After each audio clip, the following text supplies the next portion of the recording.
ओम नमो दुर्गाय नमः। प्यारे भक्तों, आप सभी को नवरात्रि के दूसरे दिन की ढेरों शुभकामनाएं। आज के दूसरे दिन माता ब्रह्मचारिणी की पूजा आराधना की जाती है। माता ब्रह्मचारिणी का यह रूप भक्तों को अपनी आध्यात्मिक साधनाओं में प्रगति करने की प्रेरणा देता है।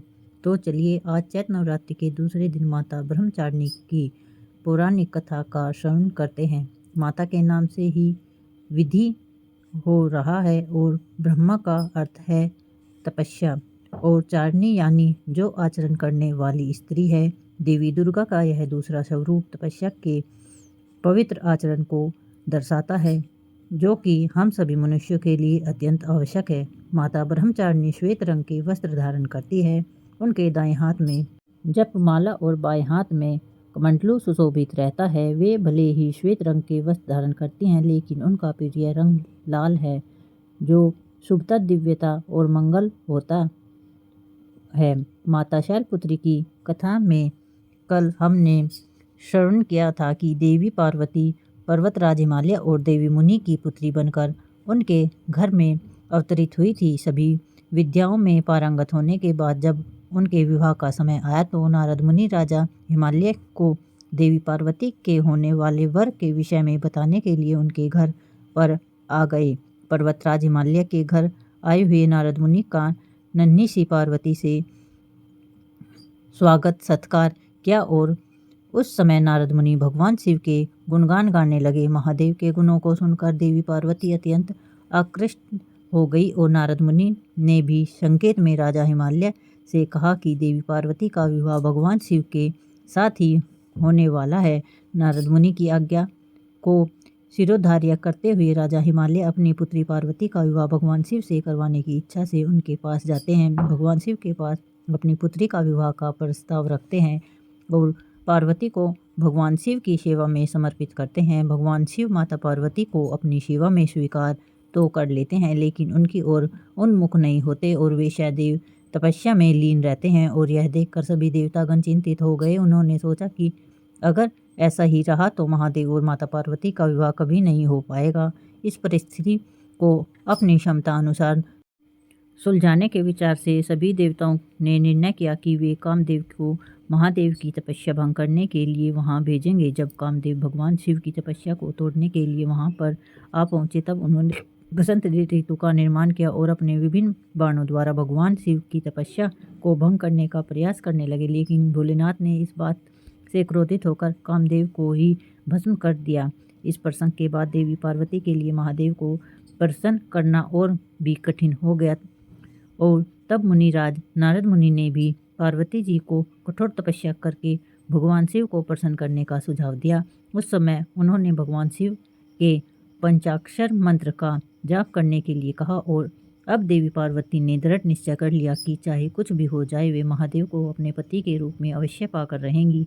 अपने माता पिता की आज्ञा को शिरोधार्य करने और उनके आशीर्वाद लेकर अपनी दो सखियों जया और विजया के साथ देवी पार्वती गंगा नदी के उद्गम स्थल यानी गंगोत्री तीर्थ की ओर अग्रसर हो गई। वहां जाकर उन्होंने घोर तपस्या का आरंभ किया।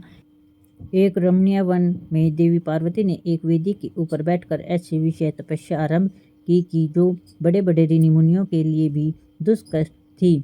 ग्रीष्म ऋतु में वे अग्नि का गोला बनाकर दिन रात उसके बीच में बैठकर पंचाक्षर मंत्र का जाप करती। वर्षा ऋतु में देवी पार्वती किसी चट्टान पर बैठकर मूसलाधार वर्षा में भीगती हुई पंचाक्षर मंत्र का जाप करते और शीतकाल में निराकार रहते हुए अत्यंत ठंडे पानी में खड़े रहकर किसी बर्फीली चट्टान पर बैठकर तपस्या करती रहती। इस प्रकार उन्होंने प्रचंड आंधी, कड़ाकेदार सर्दी, मूसलाधार वर्षा, भीषण गर्मी का भी सामना किया, लेकिन उनका मनोबल थोड़ा सा भी कम नहीं हुआ। सिर्फ फलाहार करती तो कभी केवल पत्तों का सेवन करती। अपनी तपस्या को और कठिन बनाते हुए उन्होंने पत्तों का सेवन करना भी छोड़ दिया, इसलिए उनका एक नाम पड़ा अपर्णा। इस प्रकार दुष्कर्म तपस्या करते हुए उन्हें 3000 वर्ष बीत गए। उनके इस निष्ठावान और अकल्पनीय तपस्या करने के कारण उनका नाम ब्रह्मचारिणी पड़ा और आज चैत्र नवरात्रि के दूसरे दिन माता पार्वती के इसी रूप यानी कि माँ ब्रह्मचारिणी की पूजा आराधना की जाती है। माता ब्रह्मा को वट वृक्ष यानी बरगद के पेड़ का पुष्प अत्यंत प्रिय है। वह आप उन्हें आज के दिन अर्पित कर सकते हैं। उनकी पूजा अर्चना में गुड़हल और फिर लाल रंग के पुष्पों का भी प्रयोग किया जाता है। उन्हें भोग लगाने के लिए सफ़ेद रंग के खाद्य पदार्थ अर्पित किए जा सकते हैं। आज के दिन माता की पूजा आराधना करके अपने परिवार की सुख समृद्धि और स्वास्थ्य की कामना कर सकते हैं।